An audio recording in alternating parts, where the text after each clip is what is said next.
Olá a todas e todos. Eu sou Sueia Zaksum, professora do Departamento de Obstetrícia da Escola Paulista de Medicina, Universidade Federal de São Paulo, e participei do grupo de trabalho para assistência à gestante e puérpera frente à pandemia de Covid-19, a convite do professor Antônio Braga, diretor do Departamento de Ações Programáticas e Estratégicas do Ministério da Saúde, e construímos um manual de recomendações para o atendimento destas pacientes, que está sendo divulgado em parceria com a OPAS. E nesse momento falarei com os senhores sobre a mortalidade materna. E diria, mais do que em relação à mortalidade materna, como podemos evitá-la na pandemia. Primeiro, uma definição da morte materna. Então, a morte materna é a morte de uma mulher durante a gestação ou até 42 dias após o término dela, independente da duração ou da localização da gravidez, devida a qualquer causa relacionada com ou agravada pela gravidez, ou por medidas em relação a ela, excluindo causas acidentais ou incidentais. Quero dizer para os senhores que a mortalidade materna é uma tragédia, porque em obstetrícia nós trabalhamos com a vida, e quando acontece uma morte, ela é realmente uma tragédia. E mais ainda, que 92% das mortes maternas, elas são evitáveis. Então, estudar a morte materna e também estudar NIR-MIS e as condições potencialmente ameaçadoras à vida é um ponto muito importante na nossa prática obstétrica. Lembrar que o Brasil faz um esforço para diminuir a mortalidade materna no nosso território, mas ainda temos uma cifra aqui, como vocês veem, ainda alta. Lembrar que no mundo 810 mulheres morrem por dia no ciclo gravídico puerperal, que os países em desenvolvimento são responsáveis por 95% dessa mortalidade. E as causas dessa mortalidade é hemorragia pós-parto, pré-eclâmpsia e infecção. E agora, nesse ano de 2020, a Covid-19 tem também nos causado uma mortalidade materna aumentada, né? Então, eu acho que esse ano de 2020, nós vamos entrar para a história. Foi um ano em que houve um vírus com uma rápida disseminação que tornou o mundo um local único, atingido de forma igual, e que trouxe coisas ruins, mas também alavancaram muitos estudos, né? Então aqui só para ilustrar, eu coloquei assim, a esperança que as vacinas representam e como coisas inovadoras aconteceram nesses meses aqui de 2020, vacinas como nunca antes a gente tinha visto, como por exemplo a do RNA mensageiro, né? E lembrando que quando a gestante tem a Covid, 8% delas evoluem para casos graves e a 1% de casos críticos. E isso tem que ficar muito claro para que a gente possa saber trabalhar neste momento. Esse é um quadro atualizado da PAHO, em 11 de dezembro, mostrando a mortalidade materna nas Américas. Infelizmente, o Brasil é o primeiro lugar na mortalidade. Temos 231 mortes maternas, seguido pelo México, e os Estados Unidos só perde para o Peru, né? Então, o Peru é o terceiro lugar e depois o quarto lugar é os Estados Unidos. Mas aqui eu queria lembrar uma coisa, senhores. O Brasil é um país continental, com uma população a segunda maior do continente. E nós temos realidades regionais muito diferentes. Então é com essas realidades regionais diferentes, entendendo isso, é que estamos aqui fazendo esse manual para divulgá-lo e que para o conhecimento possa atingir todos os cantos do país. E que a gente, de um modo conjunto, possa diminuir essa nossa cifra. Esse é um boletim mostrando que 62% dos óbitos maternos no Brasil aconteceram no terceiro trimestre. Aliás, corrigindo, que 62% dos casos de síndrome aguda respiratória grave confirmada por Covid aconteceram no terceiro trimestre. E que a mortalidade se concentrou também, quase 60% no terceiro trimestre, mostrando a importância de darmos atenção em toda a gravidez, mas especialmente nesse momento. E que a morte materna por Covid, ela é associada com outras comorbidades.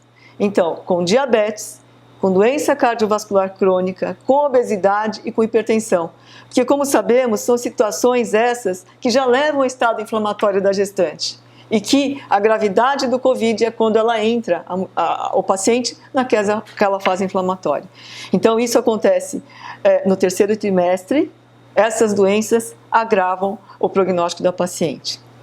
E uma coisa também que merece atenção é que as pacientes que morreram, 45% das nossas pacientes não conseguiram ser internadas em UTI. E que nós precisamos correr atrás disso para melhorar isso, né?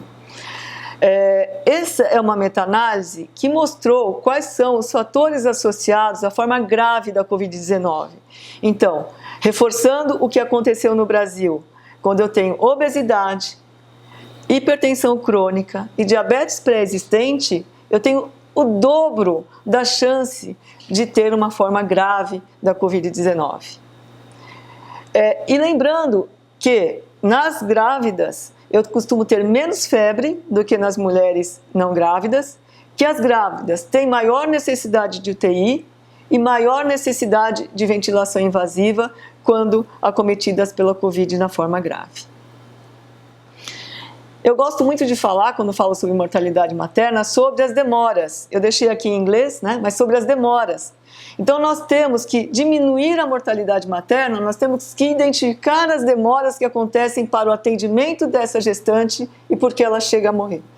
O primeiro delay é relacionado com as características socioeconômicas e culturais, que vão levar com que aquela pessoa, ela demore a decidir a procurar assistência médica. Então, ela não percebe e ela demora para ir ao médico. O segundo delay é aquele relacionado com a acessibilidade ao serviço de saúde. Eu sei que eu estou doente, mas onde eu tenho que ir? Então, a gente tem que deixar claro para as pacientes qual que é o fluxo de atendimento, para que elas possam identificar um atendimento adequado e ter acesso a ele prontamente. E a outra dificuldade, o terceiro delay, é a qualidade do serviço. Então, o paciente chega no hospital, ela está grave, aquele hospital tem que ter a UTI, tem que ter o medicamento, tem que ter o ventilador, né? Porque, então, o terceiro delay é em relação ao recebimento de tratamento adequado e apropriado. Em relação a esses dados, tivemos a publicação em Minas Gerais, mostrando que na Covid-19, em relação ao primeiro delay, as mulheres, elas têm medo de se contaminar, então elas não vão ao hospital. Então a gente tem que informar as formas seguras de ir para o hospital, para que ela possa se sentir à vontade para, no caso de estar doente, ir ao atendimento. Também temos que lembrar que quando houve lockdown, houve uma diminuição da circulação de transporte coletivo, uma dificuldade, e as pessoas, o Brasil tem muito trabalho informal, e as pessoas ficaram sem dinheiro. E isso foi um grande problema também, e que a gente tem que tentar amenizar. E também eu tenho um atraso no cuidado, porque nós tivemos que em pouco tempo realocar recursos e adaptar o nosso atendimento no combate à Covid-19. Né? A OPAS também recomenda e nos lembra que o cuidado obstétrico ele deve ser global e essencial e não deve ser omitido na pandemia. E ele não deve ser só dirigido para quem está com Covid, não. Todas as grávidas devem permanecer recebendo assistência pré-natal. As consultas não devem ser adiadas. Não a gravidez, ela dura só 9 meses. E ela precisa ser atendida mesmo durante a pandemia, e nós temos que ter a obrigação de mostrar para gestantes a importância delas irem ao pré-natal. Tivemos uma lição com a ebola, onde a falta de ida ao serviço de pré-natal levou a um acréscimo na mortalidade materna e também na natimortalidade. E aqui já, em relação à Covid-19, esse é um trabalho que foi feito na Índia, comparando os meses de abril a agosto de 2020 com outubro a fevereiro de 2020. E comparando esses dois períodos, foi visto que durante a pandemia houve uma redução de 45% no número de partos hospitalares, um aumento de 7,2 pontos percentuais em gestantes de alto risco, quando elas são mais de alto risco, houve um aumento de 2,5 vezes na admissão de gestantes na UTI e 2 mortes maternas, nesse período curto. E essas mortes maternas não foram relacionadas à Covid, porque eles tiveram 32 gestantes com Covid com boa evolução materna e fetal. Então, o que é importante? Que, reforçando, o pré-natal deve ser mantido, né? E nós também tivemos a oportunidade de fazer uma publicação, onde vimos que no nosso hospital, aqui no Hospital São Paulo, da Escola Paulista de Medicina, nos 3 primeiros meses da pandemia, nós tivemos mais parturientes chegando em fase avançada do trabalho de parto. E isso relacionado ao medo de procurar o hospital e também dificuldades de acesso. Nessa publicação dos Estados Unidos, mostra assim, que há uma preocupação com o aumento da mortalidade materna, principalmente nas mulheres com situação socioeconômica desfavorecida e das minorias, né? Então eles mostram assim que na Louisiana a população de mulheres, que os pretos corresponde a 32% da população, e a mortalidade por Covid, nesses 32% da mortalidade total, 70,5% aconteceu em pretos. A mesma coisa no Michigan. Então, indiretamente para nós também temos as nossas desigualdades e precisamos prestar atenção nisso para que essa população seja atendida. Agora, falando de uma forma pontual, cuidados com a gestante com a Covid-19, como primeiro ponto, para evitar a mortalidade materna.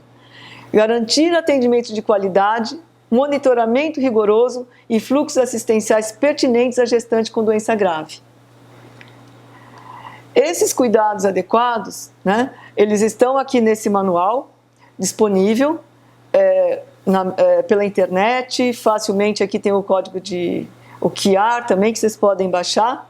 Então, as gestantes, elas devem ter, com Covid-19, um monitoramento rigoroso, especialmente aquelas pacientes de alto risco, as diabéticas, hipertensas, obesas. Quando é um quadro leve, essas pacientes, dependendo do quadro, elas vão ficar em casa, só que elas estão em casa, mas não estão abandonadas, elas estão sob cuidado. Esse cuidado deve ser feito através da telemedicina, com ligações, com o sentido de que essa mulher, embora na casa dela, ela esteja sendo atendida. E o atendimento ambulatorial hospitalar deve ser feito adequadamente e toda unidade de atendimento da Covid deve dispor de UTI e ventilação mecânica. Então é importante também que essas pacientes, que o fluxo do atendimento delas esteja muito bem feito em cada região, para que você conheça, e quando tiver uma paciente que esteja obedecendo o critério, que não é mais leve a doença, que você possa fazer o referenciamento o mais breve possível, como já foi falado aí nas aulas que os outros colegas têm sobre esse tema. Não podemos esquecer também, segundo ponto, das gestantes não infectadas. Como eu já falei anteriormente, nós temos que garantir a manutenção das estratégias de pré-natal já implementadas para se prevenir a morte materna antes da Covid-19. Então, a gente tem que ampliar, incentivar a toda gestante procurar o pré-natal quando ela chega, fazer uma triagem adequada, separar áreas, mulheres com Covid, mulheres sem Covid, para que as pacientes se sentam seguras de ir ao atendimento. Deve ser mantido as consultas, os exames, a vacinação, os cuidados obstétricos de urgência devem estar disponíveis, a manutenção dos cuidados do parto hospitalar, a manutenção do cuidado puerperal, e tudo isso deve também contar com o apoio da telemedicina quando necessário. Terceira medida, importantíssima. Prevenção da contaminação pelo Covid-19. A Covid-19, embora algumas pessoas estejam agindo como se ela não existisse mais, ela existe, ela está presente. Então, nós precisamos continuar reforçando as medidas de distanciamento social, evitar aglomerações, uso de máscaras, higienização das mãos com álcool 70% e etiqueta da tosse. Aqui são fotos, né, tiradas em novembro e dizendo que o Brasil, apesar disso tudo aqui, como eu falei, parece que acabou, mas não acabou, né? É importante reforçar que devemos fazer os encontros com um grupo menor de pessoas, de preferência até 10 no máximo, que a gente faça isso em ambiente ventilado e que mesmo dentro de casa, com os nossos familiares, que seja feito o uso de máscaras, porque a contaminação pode se dar e ela está se dando no ambiente familiar, entre outros. Mas é que parece estranho usar máscara dentro de casa. A Covid não acabou. E finalizando, como quarto ponto, que a gente deve garantir o acesso ao planejamento familiar, entendendo que o planejamento familiar faz também a prevenção da gravidez indesejada em mulheres com comorbidades. Então, especialmente nas mulheres hipertensas, diabéticas, obesas, é muito importante que ela não engravide nesse momento, se ela puder adiar, porque é mais do que evitar uma gravidez, do que planejar uma gravidez. É não estar num grupo de risco maior de morte. E aqui eu encerro a minha fala com essa frase de Clarice Etienne, uma diretora da OPAS, que diz: para cada mãe que morre, há uma família que sofre, uma comunidade que se torna mais fraca, um país que fica mais pobre. E é uma tragédia. A morte materna é realmente uma tragédia. E aqui eu finalizo agradecendo a oportunidade de ter participado, estar participando desse grupo de trabalho com meus amigos de universidades do Brasil inteiro, de norte a sul, de leste a oeste do Brasil, e quero agradecer especialmente ao professor Gabriel Ozanam e ao professor Alberto Zaconeta, que me cederam boa parte dos slides dessa apresentação. E que a gente permaneça unido, trabalhando para diminuir a mortalidade da Covid-19. Muito obrigada.